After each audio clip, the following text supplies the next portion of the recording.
Hey everyone, the Magic Adventure here, and today I'm actually going to talk a little bit about how it is right now at Walt Disney World.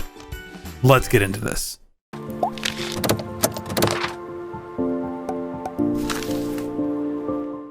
So, as I did mention in my last video, this past weekend and into this week, I actually went to Walt Disney World.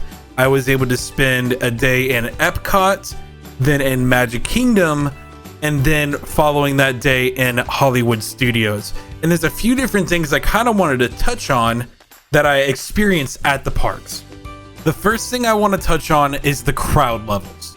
So I did see a lot of articles first coming out back when the parks did open up, and maybe it was true at the time that the crowd levels were extremely high at the parks. I personally, and as you can see in some of these videos that I did take throughout the tours of me being there, I did not really see these crowd levels.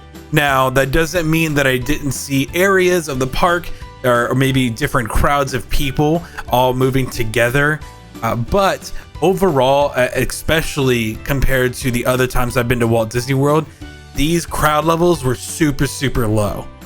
In fact, most of the rides I actually even went on, I think I waited at most 30 to 40 minutes for like some of the most popular rides, such as Minnie and Minnie's Runaway Railway and other things along those lines. Now, there are some downsides to going right now, in addition to those things that are closed down, such as, maybe the different parades or the fireworks shows or the character meets. But there's another thing that I didn't really think of at the time when I made that last video talking about all the things that are closed down right now, and that is some of the pre-shows to the rides actually being off. For example, at the Haunted Mansion, the stretching room actually is completely turned off right now in Disney World. It is just a part of the line. It's just a walkthrough. Another good one to kind of mention is Mickey and Minnie's Runaway Railway, where the pre-show as well, where you're sitting there watching a little cartoon right before the wall bust open, that is also shut down. And these are some of big things that I kind of look forward to, especially when going on a ride, that really kind of took me by surprise when I went. But at the same time, I'm shocked that it did take me by surprise, because of course they're going to have these things turned off. There were a few rides that had pre-shows that were actually still turned on, such as Rise of the Resistance. Now, when they did have these on, you're still talking about a much lower capacity of how many people are in the room. You have each kind of person assigned to a dot on the floor, and so you are still separated out, keeping that social distancing, which was great. And I did really appreciate the fact that they were able to keep these pre-shows in.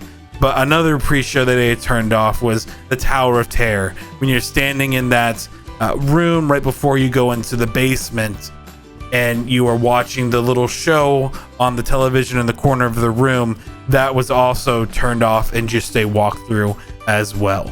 I will say another thing I wanted to touch on is Epcot right now. Epcot, in my opinion, is still great. Most of the places were very low capacity, but also low level of crowds. They also had several different areas I could get into and get out of the heat, because trust me, wearing a mask in that Florida summer heat it's not unbearable, but it is very difficult. And so once again, like I've said before, if this is something that would kind of limit you or you would have trouble with doing, I would not suggest going to Disney World at this time. But this is not something that completely killed the whole experience for me. With several different relaxation zones, several different runs with AC, it just really helped out a lot. And I brought up Epcot because not only did you have, a bunch of AC places you can go into to kind of escape from the heat, but it was also great to be able to get the different food options and kind of be in a park to really experience more of just the park itself. overall with the lower crowd level. The last thing I will touch on, and this is something that I'll actually probably make another future video on, is the reduced hours of the parks. And now at first when I heard this, I thought, oh my gosh, no way, I can't believe they're going to be doing that. But after going this past weekend, I really do understand why they're actually going to reduce these hours. Because, for example, I went to Hollywood Studios where it opened at 10 a.m. and I was actually able to get on every single ride within the park, including all of the top level rides, all by 3 o'clock. I was able to complete the whole park in 5 hours, which on a normal day in Disney World is completely insane. That was the same with both Magic Kingdom and also Epcot. I was able to finish those in just a handful of hours. I think the longest I stayed at a park, and that was because I went on multiple rides multiple times, was Magic Kingdom. I left at 5 o'clock and I was still able to do every single ride, and some of those rides I did more than once, including Space Mountain, the Haunted Mansion, Buzz Lightyear, the Carousel of Progress. Like I went on several of them multiple times because those are just some of my favorite rides that I really wanted to experience, and it was honestly basically a walk-on to most of these rides. So I just wanted kind of to give you my little thoughts on everything today. I know this video is kind of a little quick and kind of a little rough, but I want to just kind of give you my raw experience right out the gate from this past weekend going to Walt Disney World for the first time since reopening. If you did like the video, please like the video.